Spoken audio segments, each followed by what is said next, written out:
नमस्कार, मैं हूं शिवांगी। बिहारी मीडिया में आप सबों का स्वागत है। तो चलिए जानते हैं आज की कुछ बड़ी खबरों को विस्तार से। निजी नलकूप लगाने में 80% सब्सिडी देगी नीतीश सरकार। बिहार के छोटे किसान सिंचाई के मामले में आत्मनिर्भर बनेंगे। राज्य सरकार इन्हें निजी नलकूप लगाने में मदद करेगी। इसके लिए उन्हें 80% तक आर्थिक अनुदान दिया जाएगा। मुख्यमंत्री नीतीश कुमार नलकूप योजना के तहत किसानों की मदद के लिए तैयार की गई ये योजना ऐसे क्षेत्रों में लागू होगी जहां इस समय सिंचाई की बेहतर सुविधा नहीं है। ये योजना केवल असिंचित क्षेत्र के लिए ही होगी। पहले चरण में 30,000 किसानों को निजी नलकूप के लिए अनुदान देने का लक्ष्य तय किया गया है। एक किसान को एक ही बोरिंग व मोटर पंप के लिए अनुदान दिया जाएगा। मुख्यमंत्री निजी नलकूप योजना के तहत सामान्य वर्ग के किसानों को 50%, जबकि पिछड़ा वर्ग व अति पिछड़ा वर्ग के किसानों को 70% और अनुसूचित जाति जनजाति के किसानों को 80% अनुदान मिलेगा। यही नहीं, ये अनुदान कम से कम 70 मीटर तक की 4 से 6 इंच व्यास वाले नलकूप के लिए ही लागू होगा। पिछले दिनों कैबिनेट में इस प्रस्ताव को मंजूरी दी गई थी। संयुक्त तकनीकी सर्वेक्षण में निजी नलकूप लगाने के लिए चिन्हित ऐसे क्षेत्र जहां सिंचाई की कोई व्यवस्था नहीं है, यहां इनके लिए किसानों को सहायता दी जाएगी। बिहार में फिर एक्टिव हुआ मानसून। पटना समेत इन जिलों में अगले 2 दिनों तक झमाझम बारिश के आसार।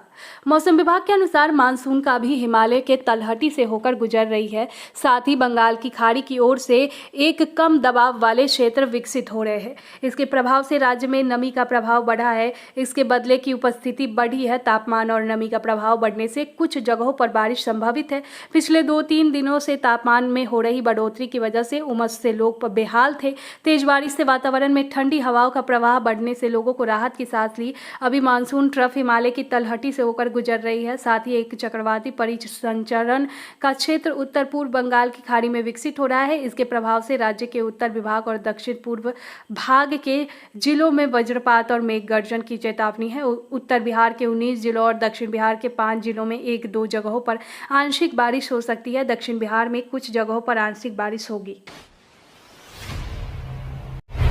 फीका रहा मानसून। सामान्य से 27% कम बारिश। सबसे बुरा पटना का हाल।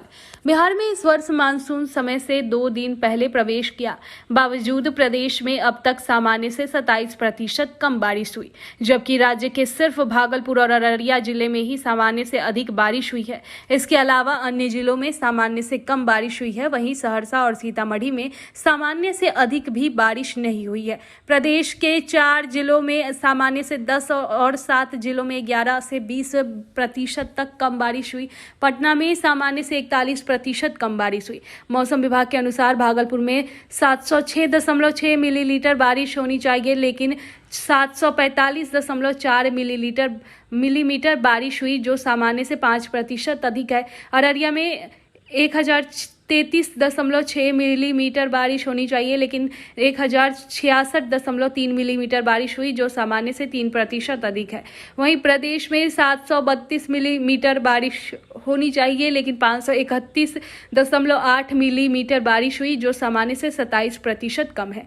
मौसम विभाग के आंकड़ों के अनुसार प्रदेश के मुजफ्फरपुर में 5, मधेपुरा में 8, किशनगंज में 9, खगड़िया में 10, सुपौल में 12, वैशाली में 16, पूर्णिया में 17, दरभंगा व कटिहार में 18, बक्सर में 19 और बांका में 20% कम बारिश।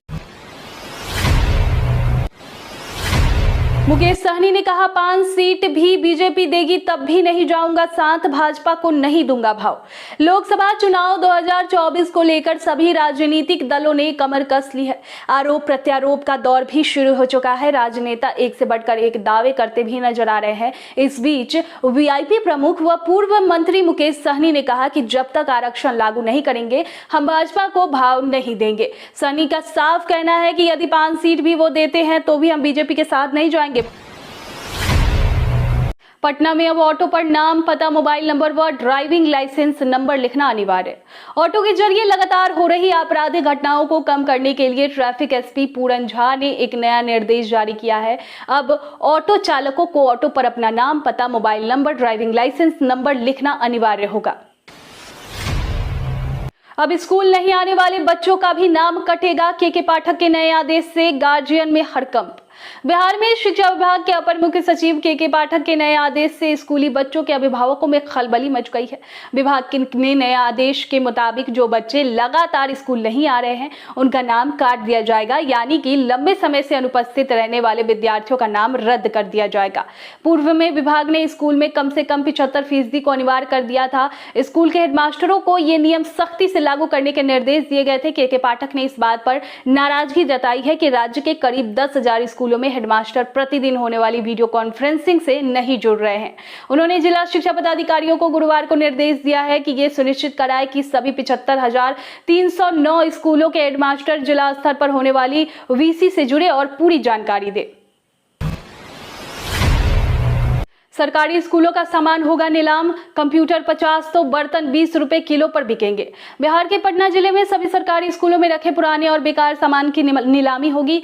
पटना जिला शिक्षा कार्यालय के अनुसार पुराना कंप्यूटर 50 रुपए किलो तो मध्याह्न भोजन का पुराना बर्तन 20 रुपए प्रति किलोग्राम की दर से बिकेगा। ये जानकारी सभी माध्यमिक और मध्य और उच्च माध्यमिक स्कूलों के प्राचार्य और सभी प्रखंड शिक्षा पदाधिकारियों को भेजी गई है। बता दें कि पिछले 15 दिनों से सभी स्कूलों के पुराने सामान को चिन्हित किया जा रहा था। हर स्कूल से लगभग 500 किलो से अधिक सामान इकट्ठा किया गया है। पटना जिले में 4,076 स्कूल है। नीलाम होने के बाद जो पैसे आएंगे वो उसे स्कूल के विकास में लगाया जाएगा। पटना के डीईओ अमित कुमार ने बताया कि सभी स्कूलों में 1.5 पुराने सामान है, इसे 1 सप्ताह के अंदर हटा दिया जाएगा। गंगा बेसिन की तर्ज पर विकसित होंगे बिहार के 10 शहर, बूढ़ी गंडक नदी के दिन फिरेंगे। बिहार में गंगा बेसिन की तर्ज पर मुजफ्फरपुर समेत 10 शहरों में विकसित किया जाएगा। मुजफ्फरपुर शहर के बीच से होकर गुजरने वाली बूढ़ी गंडक नदी को नगर निगम स्वच्छ, सुंदर और प्रदूषण मुक्त बनाएगा।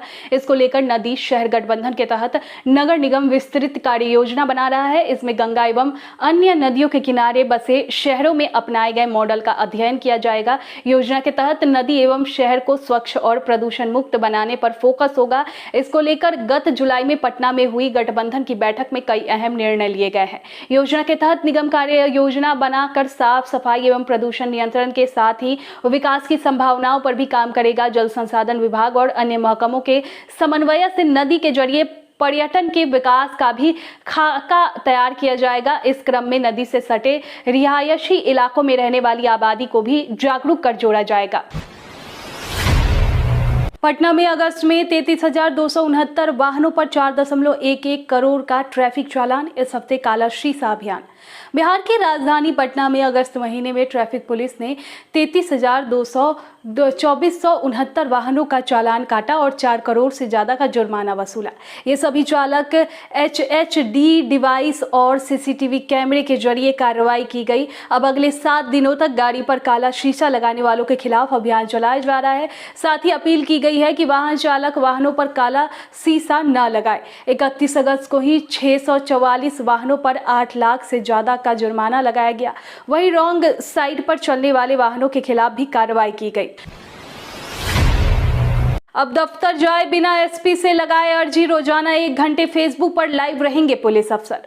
अगर आप पुलिस अधीक्षक यानी अपने जिले के SP के सामने शिकायत या कोई अन्य अर्जी लगाना चाहते हैं तो उसके लिए आपको उनके दफ्तर जाने की जरूरत नहीं है। जो आपको बता दें कि बिहार में SP अब वीडियो कॉन्फ्रेंसिंग और फेसबुक लाइव के माध्यम से भी पीड़ितों की शिकायत सुनेंगे। इसके लिए दोपहर 12 से 1 बजे तक का समय निर्धारित रहेगा। फिलहाल पटना सहित 7 जिले दरभंगा, मुजफ्फरपुर, भोजपुर, समस्तीपुर, कटिहार और गोपालगंज में ट्रायल के तौर पर ये व्यवस्था लागू कर दी गई है। 1 महीने के ट्रायल के बाद तकनीकी माध्यम से जन शिकायत सुने जाने एवं इसके निपटारे की पूरी प्रणाली तैयार कर ली जाएगी। शुक्रवार को बिहार पुलिस के ADG मुख्यालय जितेंद्र सिंह गंगवार ने नियमित प्रेस ब्रीफिंग में बताया कि वर्तमान में जन शिकायतों की सुनवाई को लेकर जिला से लेकर पुलिस मुख्यालय में सुबह 11 से दोपहर 1 बजे तक का समय निर्धारित है। इससे दोपहर 12 से 1 तक तकनीकी माध्यम से जन शिकायत सुनी जाएगी। इसका फायदा ये होगा कि सुदूर क्षेत्रों में जिला मुख्यालय नहीं पहुंच पाने वाले आवेदक भी अपनी शिकायत वरीय पदाधिकारी तक पहुंचा सकेंगे। इग्नू ने जुलाई सेशन के लिए एडमिशन की अंतिम तिथि बढ़ाई, अब तक इस दिन तक करेंगे आवेदन। इंदिरा गांधी राष्ट्रीय मुख्य विश्वविद्यालय ने जुलाई सेशन के लिए ऑनलाइन मोड में पेश किए गए सभी प्रोग्रामों के लिए आवेदन करने की अंतिम तिथि बढ़ा दी है। उम्मीदवार अब 10 सितंबर 2023 तक या उससे पहले इग्नू में एडमिशन के लिए आवेदन कर सकते हैं। जो भी उम्मीदवार अभी तक आवेदन नहीं किए हैं वो ODL प्रोग्रामों के लिए आधिकारिक वेबसाइट ignuadmission.samarth.edu.in पर और ignuop.samarth.edu.in पर जाकर ऑनलाइन अप्लाई कर सकते हैं। कोचिंग नियमावली का ड्राफ्ट तैयार, नहीं पढ़ाएंगे सरकारी शिक्षक, डीएम को मिला ये खास अधिकार। शिक्षा विभाग ने कोचिंग नियमावली तैयार कर ली है। इसके तहत किसी भी कोचिंग संस्थान में, सरकारी स्कूल या संस्थान में पढ़ाने वाले शिक्षक की सेवा नहीं ली जा सकेगी। डीएम के कुछ एक श्रेणी में कोचिंग संस्थानों की तय फीस में कटौती करने का अधिकार होगा। शिक्षा विभाग ने तैयार इस ड्राफ्ट पर आम लोगों से 7 दिनों के भीतर सुझाव और आपत्तियां मांगी है। विभाग ने इसे वेबसाइट पर अपलोड किया है। ईमेल ID director.edu@gmail.com पर सुझाव भेजने के लिए कहा है। बिहार में चेहल्लुम जन्माष्टमी पर डीजे बजाने पर रोक, जुलूस निकालने के लिए भी लेना होगा परमिशन। राजधानी पटना में चेहल्लुम और जन्माष्टमी के मौके पर डीजे बजाने से रोक लगाई गई है। इसके साथ साथ बिना अनुमति के जुलूस भी निकालने पर पाबंदी लगाई गई है। इसके उल्लंघन करने वालों पर ड्रोन से निगरानी की जाएगी। दरअसल पटना के DDC तनय सुल्तानिया चेहल्लुम एवं कृष्ण जन्माष्टमी पर्व के अवसर पर विधि व्यवस्था संसाधन के लिए अनुमंडल वार तैयारियों की समीक्षा की, जिसके बाद उन्होंने अधिकारियों को निर्देश दिया कि आप लोग सूचना तंत्र को सुदृढ़ एवं सक्रिय रखें तथा संवेदनशील स्थानों पर विशेष सतर्कता मूलक कार्रवाई करने के लिए तैयार रहे। डीजे पर 100% रोक लगाए तथा बिना अनुज्ञप्ति के जुलूस नहीं निकालने दे।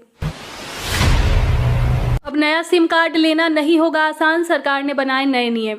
दूरसंचार विभाग ने सिम कार्ड की बेचने के लिए नए नियमों की घोषणा की है। ये नियम धोखाधड़ी वाले फोन कॉल के साथ साथ SMS और कई दूरसंचार धोखाधड़ी की रिपोर्टें के बाद आए हैं। दरअसल एक ही व्यक्ति के नाम पर पहचान प्रमाण पत्र का उपयोग करके हजारों से अधिक सिम कार्ड जारी किए जाने की भी खबरें आई है। धोखाधड़ी के बढ़ते मामलों के कारण सरकार ने भी बड़े पैमाने पर कार्रवाई शुरू कर दी है। दूरसंचार मंत्री अश्विनी वैष्णव के अनुसार सरकार ने 46,000 धोखाधड़ी वाले व्हाट्सएप खातों को ब्लॉक कर दिया है।